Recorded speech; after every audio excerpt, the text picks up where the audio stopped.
right, how'd it go for everybody? Fine. How many people are a little bit mentally tired? I didn't say physically, mentally tired. I'm always Good, we succeeded. We switched that brain. You know, the funny thing is, back when these schools started, the founders of the school didn't like it when people did both days in a row. For those of you that did it, because of how much mental stuff was going on. But kind of what we found is that it really gives you a lot of information, and for a lot of people, there's been people that the looking ahead was just like it turned a light on for them. There's other people that kind of understood it, but phase 2 really kind of brought into the whole picture the capability of doing that looking ahead, made looking ahead work for them better. And as you can tell, I mean, this mental aspect of it, we've talked about all the different things, whether, you know, talking yourself into a bad run or whatever. You can talk yourself into a bad run, you can talk yourself into a good run. So phase 1, we really worked on, we worked on fundamentals with all of you. We tried to take what you had, improve upon what you had, and then move on to the looking ahead and show you how much, you know, with what the foundation was we gave you, how much the looking ahead kind of made everything smooth out. And I think a lot of you, especially in that first session this morning, really saw that. And by the way, how many people were surprised at how much they forgot about looking ahead overnight for the ones that were here yesterday? Yeah. So imagine the people that took phase 1 3 years ago. Yeah, they're down here shaking their heads. So this, I talked about it with a couple of my students in this last session here, but you know, the thing is, especially that 3-cone down there, you're going to run into courses where the line is not made for you. There's a lot of courses where there's cones defining a sweeper, where there's cones defining the element, and your line choice is really limited. But there's also courses, maybe not as dramatic as this, where your line choice is not made for you, and you have to figure out what that line is. And this really, really showed that. Even on those ones where you think your line choice is made for you, there's a lot of line options. This last finish, the alley, the chute, whatever you want to call it here at the end, how many different line choices were there? Tons.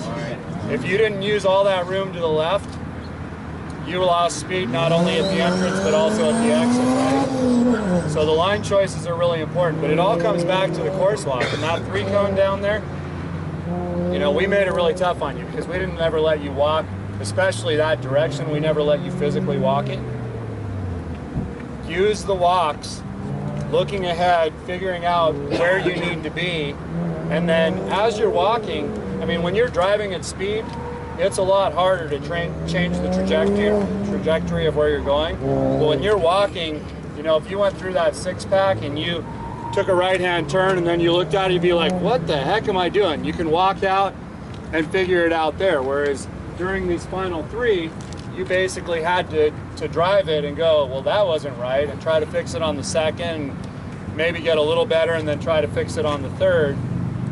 Let the walk be the thing that tells you what to look for. Try to figure out your lines during that walk. Yeah, you guys had to spend a lot of resources in every single one of these exercises at finding the things you were trying to look for, right? You knew what the feature was, but then you still had to devote resources to actually be able to see it while you're driving the car. And that goes back to the course walk. You know, yesterday we talked about how it's not just seeing where you're going, but knowing to look ahead during the course walk. It's also about getting these snapshots, okay? If there's a section that I know the car's going to be especially busy or I'm going to have a tough time looking at my target, I'll just kind of step off the walking line and just get some snapshots. I'll close my eyes, I'll open them, and I'll know that I'll do that so I have that image kind of burned in my head, and so that if I open my eyes, I know exactly where that key cone is. And I'll try to throw in the aspects of what the car is going to be doing. If it's going to be loaded up, if I'm going to be hard on the brakes, try to make that mental movie as real as possible, the visualization, right, that we talked about, so that when you go out on that first run, it's hopefully as accurate as possible. But we want to minimize our time actually trying to find that. It's about looking ahead efficiently and effectively, making sure you have targets to look ahead to also. You know, I was pretty particular with a lot of my students to make sure that they had specific things in mind. It's not just I'm looking ahead to the small. Well, what are you looking at? Are you looking at 2 cones? What are you looking at? Because you don't want to just look up there. If you look up there and don't have a target, you're wasting that. You're not getting anything useful from it. So it's good to be efficient and effective when you're looking ahead. And again, we force you guys to try to do that all the while driving a course you hadn't got a chance to walk yet in each session. So it's only going to get easier, basically. Yeah, I mean, you really think about it, you drove 4 different courses with 1 course walk today. And I don't think, the people I saw, I don't know that anybody missed any of the course in that last session. So you all were able to figure out the course. And it's possible to run a course you don't walk. Obviously, you can't run it at full speed on the first run. And you've just got to, it forces you to pick up those things as you're driving. You realize how many cones are unimportant out there. Today, there weren't really a whole lot of excessive cones. Yesterday, with the boxes and stuff, there were some added cones on there. But I mean, we could have, all these offsets here, we could have made those into these snaky things with lots of cones. Same cones would have mattered.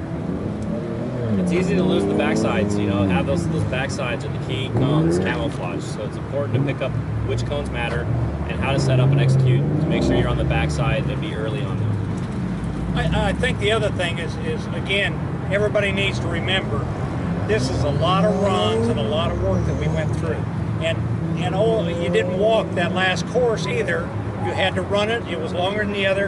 And I know all of mine actually improved. They went out aggressive on that first one, and then they just continued to whack away at it, exactly what we want to do. The band that they stayed within was about that second and a half, which is exactly what we want to be. When we started this morning, I had a lot of my students tell me, well, my first run's usually slow, I'm just kind of figuring things out. How many of you guys did that at the end of that last session?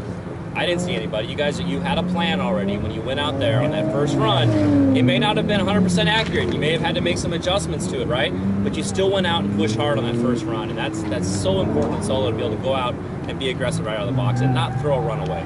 That's just inexcusable, really. Specific. All right. That's pretty much it. We got phase. Everybody's been through the 1 and the 2. And we got a phase 3, which is a challenge. So now what a challenge is, it starts ramping you up to where now you're going to start competing against the instructor. And we create exercises in here to continue to whittle away and force you to get better and better and better, and things that'll help you to whack away and get closer to our time. And then towards the end of the day, then we set up a little challenge to where the instructor goes out, or you go out, you set a time, and then it's a benchmark, so the instructor's got to go out and beat it.